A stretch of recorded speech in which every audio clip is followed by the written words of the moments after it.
Donc aujourd'hui, et mes cheveux, je suis trop fan de mes cheveux en ce moment, je les trouve trop beaux, voilà.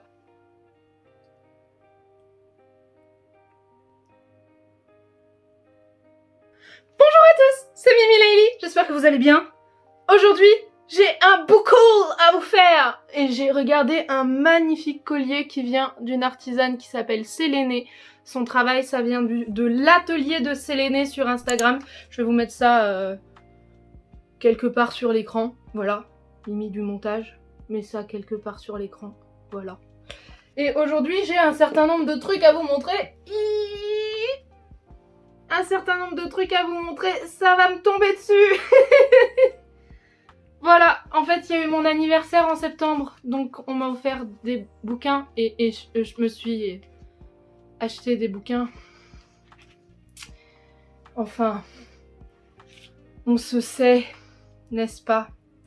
Alors, commençons sans plus attendre, c'est complètement dans le désordre, je vais vous dire d'où ils viennent à chaque fois.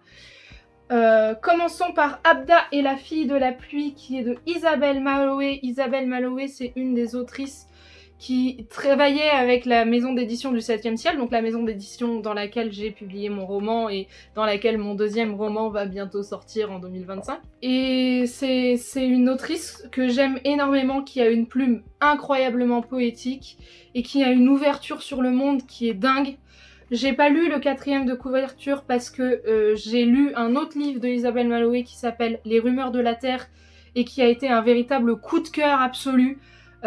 Qui parlait de la vie, les contes du Mali en fait, et j'y connaissais rien, et c'était tellement poétique, tellement doux, j'ai adoré cette lecture, donc là j'ai pas envie de savoir de quoi ça va parler, j'ai envie de me plonger dans l'inconnu. Voilà, donc Isabelle Maloé qui a une très belle plume et qui a récemment signé chez Plomb, si je dis pas de bêtises, ou chez l'une des succursales de Plomb. Ensuite, ma maman a fait du déstockage et j'ai récupéré quelques-uns des livres qu'elle avait déstockés. Donc, il y avait Abda et la fille de la pluie parce qu'elle l'a lu. Il y avait L'amour dans les forêts... non, pas L'amour dans les forêts. L'amour et les forêts de Eric Reinhardt. À l'origine, Bénédicte Ombre d'Âne avait voulu lui dire combien son dernier livre avait changé sa vie. Une vie sur laquelle elle fit bientôt des confidences à l'écrivain, l'entraînant dans sa détresse, lui racontant une folle journée de rébellion vécue 2 ans plus tôt, en réaction au harcèlement continuel de son mari. La plus belle journée de toute son existence, mais aussi le début de sa perte. Voilà, ça m'a inspirée, je me suis dit, allez, pourquoi pas, lançons-nous. Dans la même série qui m'a inspirée un petit peu et qui vient de ma maman, il y a Les 7 divinités du bonheur de Keigo Higashino, qui a l'air d'être un thriller japonais. Un homme d'affaires d'une 50aine d'années s'écroule au pied de la statue du dragon ailé qui orne le pont de Nihonbashi sous le regard mégusé du policier qui vient de l'aviser. Un couteau est enfoncé jusqu'à la garde dans sa poitrine. Et il y a la suite du résumé, mais je vais pas le lire. Voilà, donc un petit thriller, un petit policier comme on les aime. Enfin, j'espère comme on les aime. On verra ce que ça donne. J'ai quasiment jamais lu de littérature japonaise, à part tant que le thé est encore chaud, et on n'est pas tout à fait sur le même genre de littérature, donc à voir ce que ça va donner. Je remets mon collier bien. Voilà. À voir ce que ça va donner. Ensuite, je me suis acheté mon premier roman en anglais. The Dorian Gray. Ah! Le portrait de Dorian Gray. The Dorian Gray Portrait. Je le dis sûrement très mal. S'il y a des anglophones qui passent par là, je suis désolée et je vous fais des bisous et je vous aime cœur, mais je suis pas très douée avec l'anglais, désolée. Donc Dorian Gray Portrait. Et vous connaissez donc le portrait de Dorian Gray.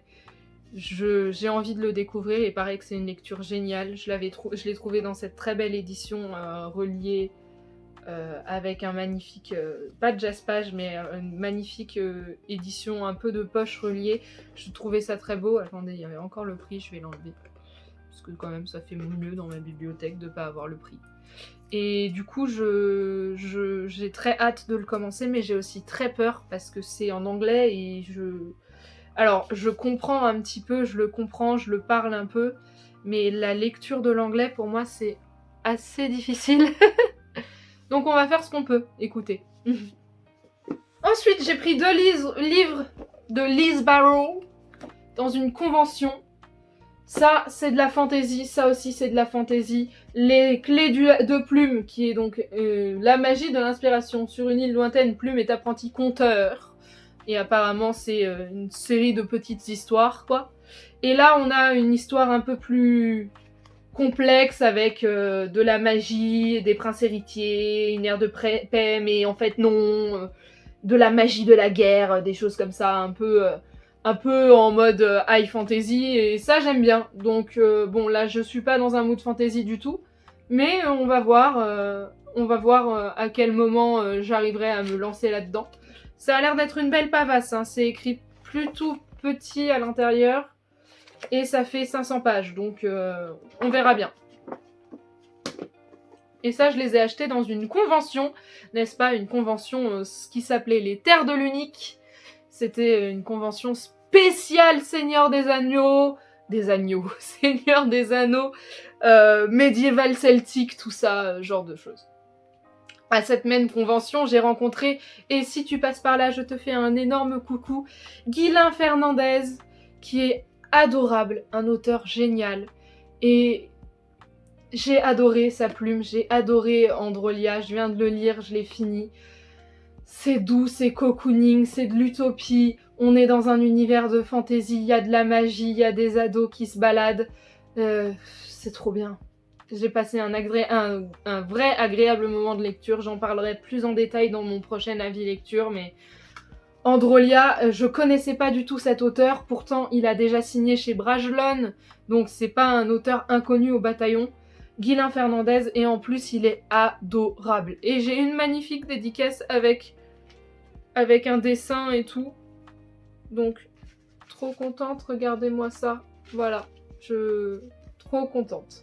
J'ai reçu le recueil de nouvelles du Collier de Charlène Lecor qui va avec son livre Le Collier et qui est donc une copine à moi que j'aime très fort et à qui je fais des bisous, qui m'a offert ça pour son anniversaire. En fait, elle m'a offert sa box.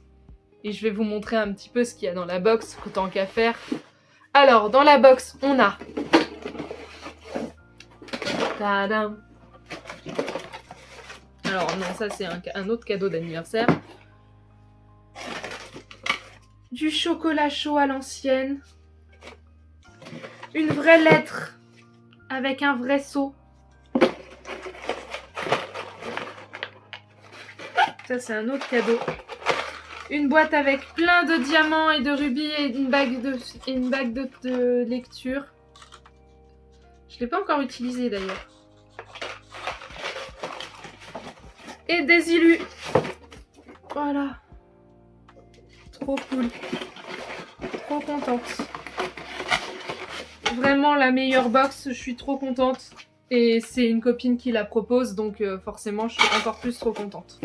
Donc le collier, si vous n'avez pas lu Le Collier de Charlène Lecor, mais que faites-vous encore là?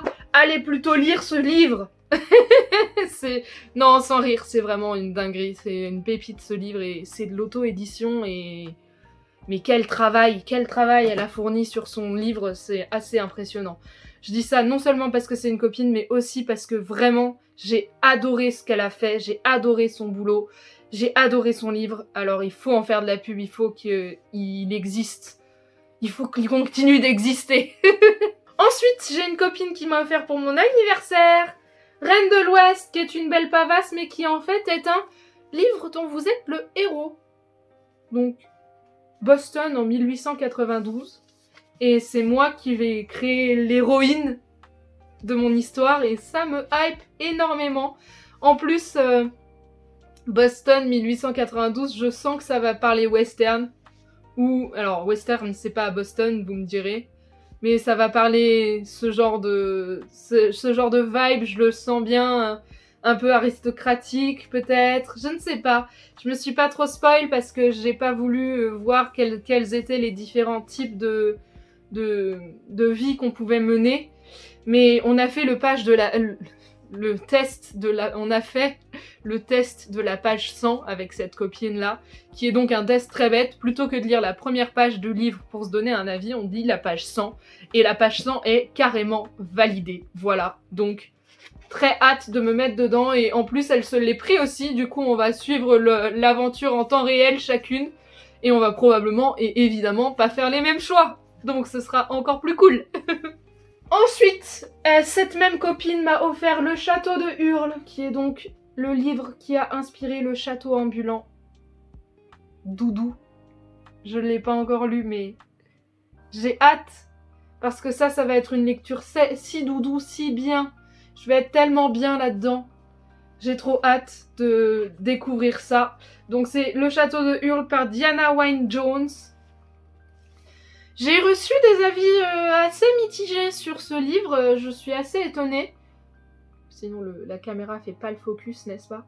Je suis assez étonnée, mais écoutez, le meilleur moyen d'avoir un avis, c'est de se le faire soi-même. Donc, on ira se le faire soi-même. Et enfin, last but not least, j'ai une copine qui m'a offert 2 super beaux reliés manga avec des couvertures en cuir. Je ne sais pas si c'est du cuir vegan ou pas.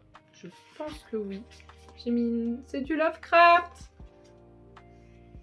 C'est moi ou ma caméra vient de baisser? Je ne sais pas. Bon. Et en fait, c'est Gu Tanabe. C'est donc un japonais, illustrateur japonais, qui reprend les mythes de Lovecraft et qui y met vie. Et peut-être que c'est un meilleur moyen pour moi d'apprécier Lovecraft, parce que dans mon dernier avis lecture, je vous avais dit, Lovecraft, ça a été un peu un raté pour moi, parce que j'ai tellement l'habitude d'être immergée dans son univers avec les jeux de rôle, les jeux sur plateau, etc., que là, de l'avoir en livre et d'être pas complètement à l'intérieur, ça avait été terrible pour moi, un petit peu une déception, quoi. Donc j'ai très hâte de découvrir ça, et j'ai les tomes 1 et 2. Voilà! Ça fait un petit paquet de bouquins quand même, hein. Un petit paquet quand même. Mais il y a déjà une lecture que j'ai déjà faite parmi tout ça, donc... Oh, hey, ça fait du bien au moral, n'est-ce pas? Et ma pile à lire qui s'approche doucement mais sûrement des 80 entrées, elle est bien contente.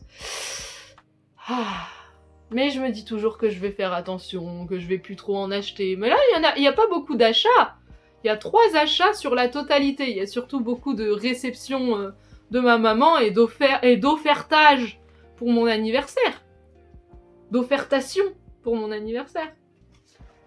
Donc, hop. Ah non. Et ça y est, la margoulette est cassée. Non, vie, petite tour de livre. Voilà. Sur ces belles paroles, je vais vous souhaiter... Oh, c'est merveilleux, une vidéo qui fait moins de 15 minutes, c'est incroyable. Je vais vous souhaiter donc à tous et à toutes de merveilleuses lectures, de faire de belles rencontres, d'être heureux dans vos vies et d'aimer ce que vous aimez. Je sais jamais comment conclure. Ciao, des bisous.